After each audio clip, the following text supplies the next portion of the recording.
नमस्कार,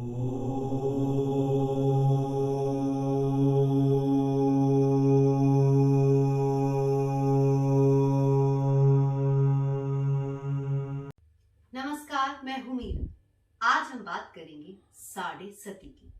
साढ़े सती हर व्यक्ति के जीवन में आती है, तो आज मैं आपको बताऊंगी साढ़े सती कब आती है आपकी कुंडली के अनुसार, क्या होता है उसका अच्छा और बुरा प्रभाव आपके जीवन पर, साढ़े सती के दौरान किन बातों का खास ध्यान देना चाहिए और क्या है उपाय जिन्हें अपनाकर साढ़े सती के बुरे प्रभाव से बच सके।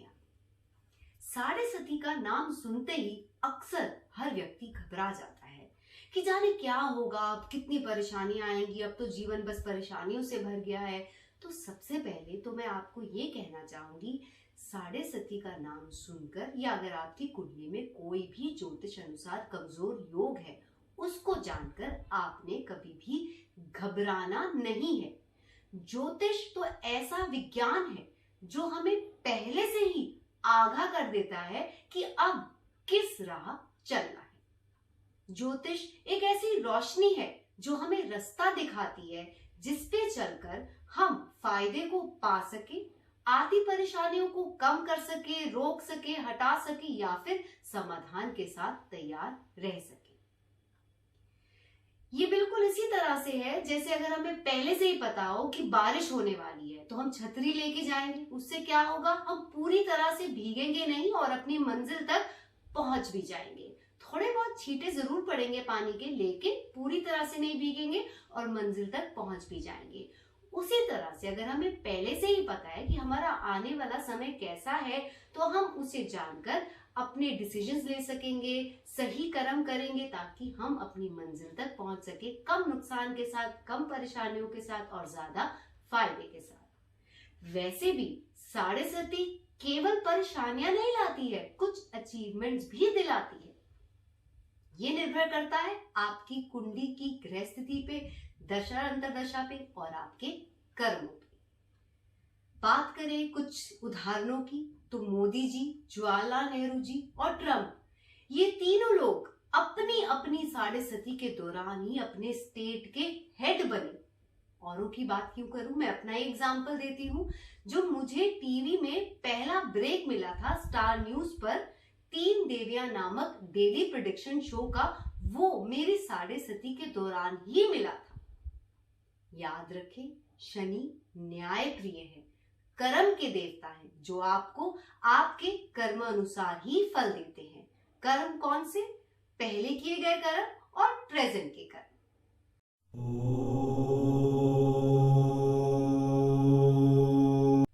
सबसे पहले मैं आपको बताऊंगी कि आप कैसे जाने कि आपकी साढ़े सती लगी हुई है या शुरू हो चुकी है।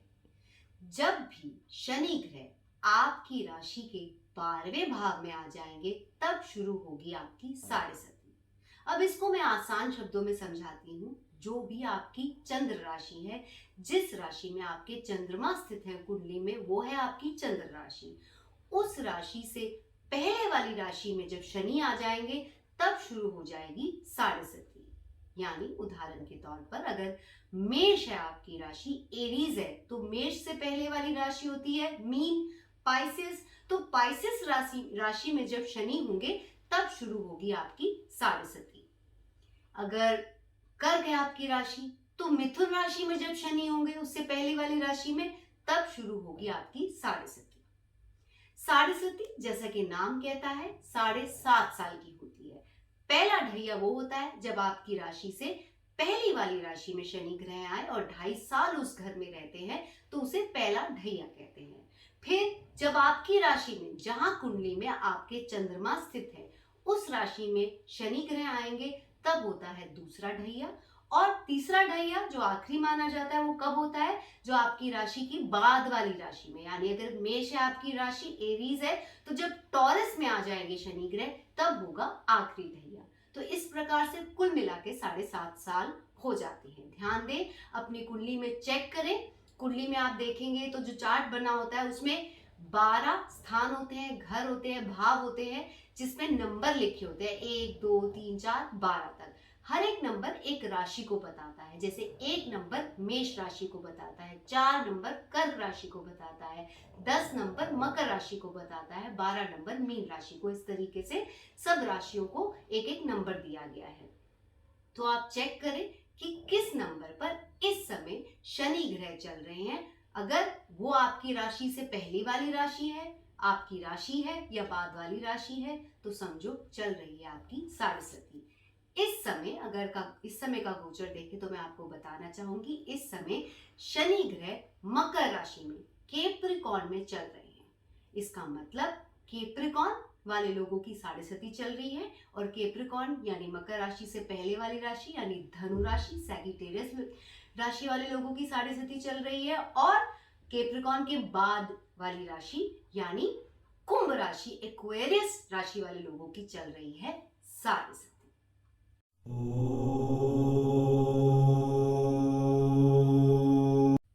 अब बात साढ़े के प्रभाव की।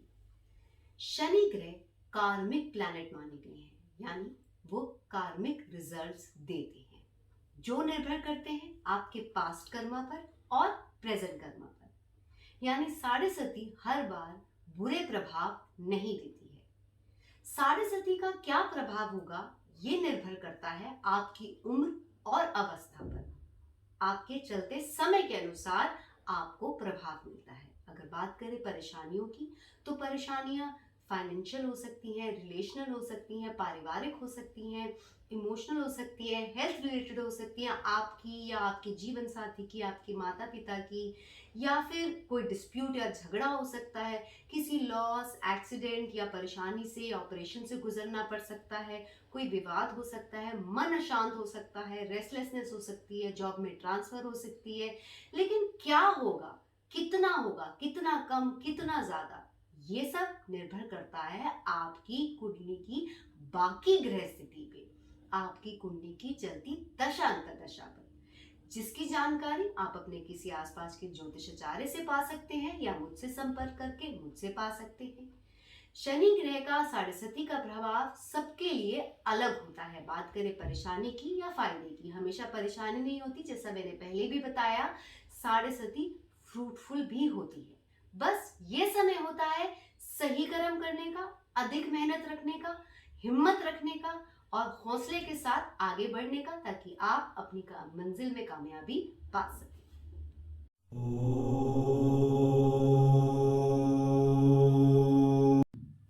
अब बात साढ़े के बुरे प्रभाव से बचने के लिए रेमेडीज की। जैसे शास्त्रों में ज्योतिष विज्ञान के द्वारा हमें ये पहले से ही बता दिया जाता है कि आने वाला समय क्या है, कब साढ़े होगी, उसी तरीके से ये भी वर्णन है शास्त्रों में कि अगर बुरा वक्त आ रहा है तो उससे बचने के लिए क्या उपाय किए जाएं, जिनसे हम आती मुश्किलों को कम कर सकें या रोक सकें और फायदा पा सकें। बात करें उपाय की, तो शास्त्रों में दान को सबसे पहला स्थान दिया गया है। तो साढ़े के दौरान किन चीजों का दान करें? साढ़े के दौरान आपने सरसों के तेल या तिल के तेल का दान जरूर करना है। काली चीजों जैसे काले वस्त्र, काली खाने पीने की चीजें जैसे काले तिल या उड़द की दाल या चाय पत्ती, काला कपड़ा, कुछ भी काला जो आपको दिखे वो आप दान कर सकते हैं। अगर किसी जरूरतमंद को कोई चीज जरूरी चाहिए लेकिन वो काली नहीं है, तो उसे काले रैपर में डाल के दान करें, लेकिन दान जरूर करें। साथ ही लोहे का दान करना भी काफी शुभ माना गया है शनि ग्रह के लिए। तो लोहे की वस्तु जैसे लोहे का कोई बर्तन, बाल्टी या फिर कोई भी चीज जिसमें लोहे का उपयोग होता हो, जैसे कूलर, सुइंग मशीन, साइकिल, ये चीजें आप किसी भी जरूरतमंद को दान कर सकते हैं। चप्पल दान कर सकते हैं, बैग वगैरह दान कर सकते हैं। और ये दान किसको करें? ये सारे दान आप सर्वेंट्स को करें, जरूरतमंद को करें, अपने चौकीदार को करें, अपने एम्प्लॉयज को करें, जो भी जरूरतमंद है उसे करें। खास हैंडीकैप लोगों को दान करना काफी विशेष फल देता है। खास जिनकी टांगों संबंधित कोई प्रॉब्लम है, उन्हें आप व्हील चेयर दे सकते हैं, बैसाखी दे सकते हैं या कोई भी और वस्तु दे सकते हैं। इसके अलावा काले पशु पक्षी को भोग कराना, खाना खिलाना भी शुभ माना जाता है। तो उपायों में, दान में इन सब चीजों का उपयोग करें आप, मिलेगा आपको शुभ फल। साढ़े का बुरा प्रभाव कम हो जाएगा।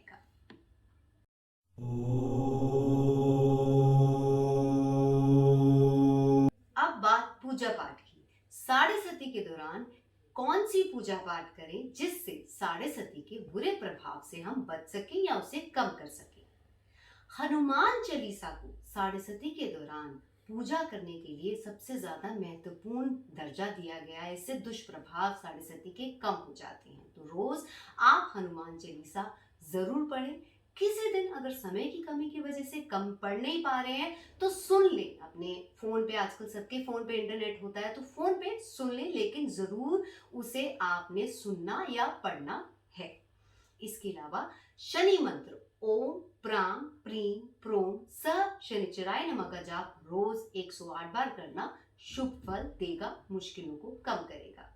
मंत्रों की बात करें तो महामृत्युंजय मंत्र को भी खास महत्व दिया गया है, क्योंकि महामृत्युंजय मंत्र में शक्ति है कष्ट हरने की। तो साढ़े सती के दौरान अगर आपके जीवन में कोई भी कष्ट आना है तो इस जाप से वो कष्ट हरा जाएगा। इसके अलावा नवग्रह मंत्र को भी महत्व दिया गया है, क्योंकि जब हम नवग्रह मंत्र करते हैं उससे हमारे 9 के 9 ग्रह बलवान होते हैं। हर ग्रह जीवन के किसी सुख को दर्शाता है।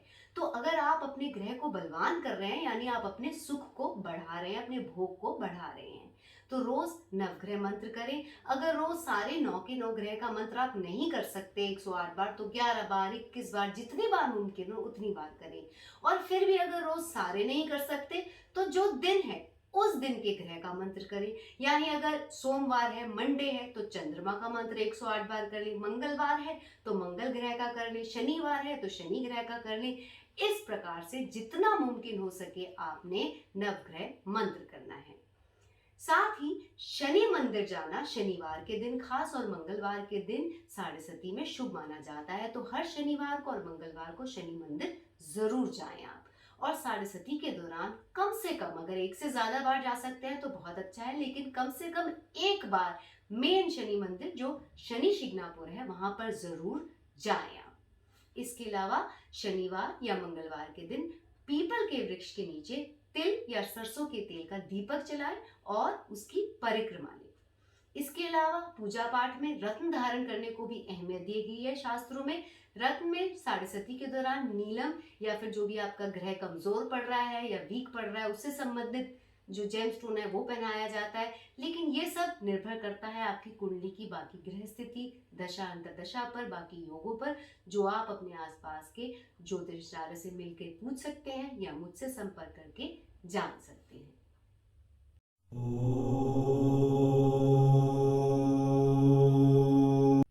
तो ये तो बात हुई साढ़े सती के दौरान क्या पूजा पाठ करनी है, क्या दान पुण्य करना है, क्या उपाय करने हैं जिससे उसके दुष्प्रभाव से बच सके आप। लेकिन आप ये ध्यान दें कि कर्मों को इग्नोर नहीं करना है। कर्म श्रेष्ठ होते हैं। यानी अगर आप सारे उपाय कर ले, दान पुण्य कर ले, पूजा पाठ कर ले और उसके बाद ये सोचे कि मैंने तो सारे उपाय कर लिए, अब मैं बस के आगे खड़ा हो जाता हूँ और कुछ नहीं होगा, तो ऐसा मुमकिन नहीं है। एक्सीडेंट जरूर होगा, नुकसान जरूर होगा। तो साढ़े सती के दौरान आपने अपने कर्मों पर विशेष ध्यान देना है। जितने भी उपाय हैं, चाहे दान पुण्य, पूजा पाठ या रत्न, ये सब उपयोगी तभी होंगे जब आप अपने लॉजिकल कर्मों को भी चेंज करेंगे, उन पे ध्यान देंगे। साढ़े सती के समय अपने डिसीजंस को बहुत ही सोच समझ कर लेना है, किसी के बहकावे में नहीं आना है, क्योंकि साढ़े सती समय होता है गलत निर्णय लेने का। तो कोई भी महत्वपूर्ण निर्णय है तो पूरी सूझबूझ के साथ, सारी जानकारी हासिल करने के बाद, सारी कैलकुलेशन के बाद ही ले, ताकि बाद में पछतावा ना हो या कोई मुश्किल ना आए। इसके अलावा साढ़े सती के दौरान आपने किसी प्रकार की दुर्घटना या हादसे से खास बचाव रखना है। यानी अगर आप सड़क पर चल रहे हैं, क्रॉस कर रहे हैं, सीढ़ियां उतर रहे हैं, ड्राइव कर रहे हैं, साइकिल चला रहे हैं या आउटडोर स्पोर्ट्स खेल रहे हैं, तो पूरी एहतियात दें कि मुझे चोट से बचना है। रॉन्ग साइड पे बिल्कुल ना जाए, रेड लाइट क्रॉस ना करें, ओवर स्पीड ना करें। जो जो अपनी तरफ से लॉजिकल बचाव रख सकते हैं वो रखें।